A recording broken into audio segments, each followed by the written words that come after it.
এরপরে প্রশ্ন হলো, সিগারেট খেলে 40 দিন নামাজ রোজা কবুল হয় না, এটা কি হাদিস দ্বারা প্রমাণিত? ধূমপানকারীর মুখ থেকে যে দুর্গন্ধ হয়, ধূমপানকারী নিজে যারা আছেন, আমি মাঝে মধ্যে বলি ভাই, নর্দমার কাছে ড্রেনের কাছে গিয়ে একটু ড্রেনের গন্ধটা শুকে এরপর নিজের মুখের গন্ধটা শুকে দেখেন যে ওইটার চাইতে আপনার মুখের গন্ধ মারাত্মক।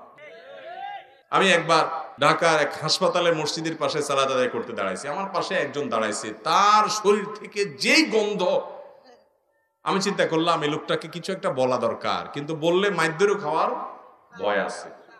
তো আমি তাড়াতাড়ি পকেট থেকে কাগজ কলম নিয়ে বের করে সুন্দর করে লিখলাম, ভাই যেই গন্ধ ভাই আজকে আমি শুকতে হলো, আমার সালাত নষ্ট হওয়ার উপক্রম।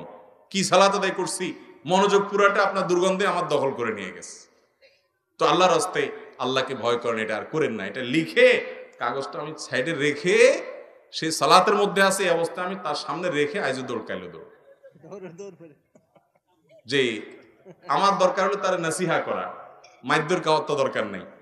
তো নাসিহার কাজ তো হয়ে গেছে, লিখে দিয়ে আসছে। ভাইরা আমার, যারা ধূমপান করেন তাদের মুখে এরকম বাজে অবস্থা তৈরি হয়। পৃথিবীতে ক্যান্সার এখন এত ব্যাপকভাবে ছড়াইছে, আমাদের দেশের কথা যদি আপনি বলেন, ঘরে ঘরে জনে জনে এখন পরিবারে পরিবারে ক্যান্সার। এবং ক্যান্সারের অন্যতম বড় কারণ হলো এই ধূমপান এবং জর্দা। পানের সাথে চাবায়া চাবায়া রকমারি জর্দা খায় না অনেক মুরব্বীরা?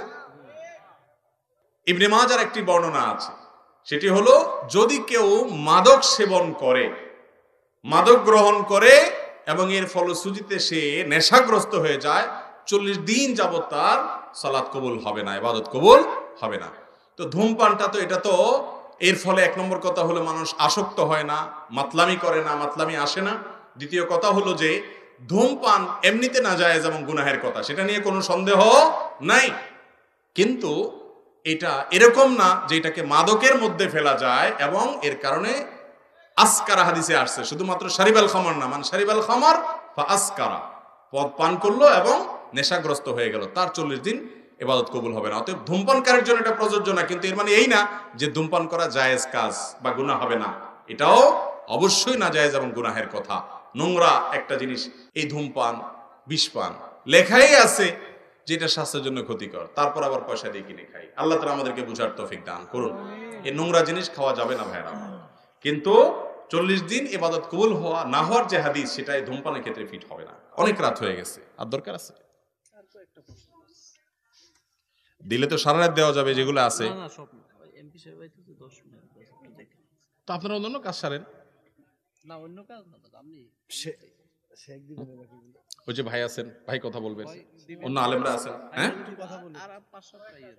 আচ্ছা, আর 2-4টা আমি বলি, এরপরে আমি ছেড়ে দিব, কারণ গভীর রাত পর্যন্ত মাহফিল, এটা সুন্নাহ বিরোধী কাজ। আমি সব জায়গায় এটা বিরুদ্ধে বলি, আবার দেখা যায় যে কোরআন সুন্নাহর কথা বলে, সহিহ হাদিসের কথা বলেও আমরা এটার উপর আমল করতে পারি না। আমি ওই যে ময়মনসিংহ ত্রিশাল আমাকে এক জায়গায় মাহফিল নিয়ে গেছে, আমার চুক্তি ভাই 10টার ভিতরে আমার এই মঞ্চ থেকে নামাই দিবেন। আমার 10টার পরে আয়েশা বলতেছে, হুজুর আপনি এবার একটু খাওয়া দাওয়া করে রেস্ট করেন। আমি কেন, আপনার সবাই শেষে যাইতে হবে, তো আমরা ডেকে নেব। ঠিক 11টার পরে আসছে আমার ডাকার জন্য। তো ভাই, এটাতে কোনো সহি পদ্ধতি হলো না। সুন্নতের আমল যদি আমরা না করি, দুনিয়াতে কি করবে? আল্লাহ তাআলা আমাদেরকে আমলের তৌফিক দান করুন।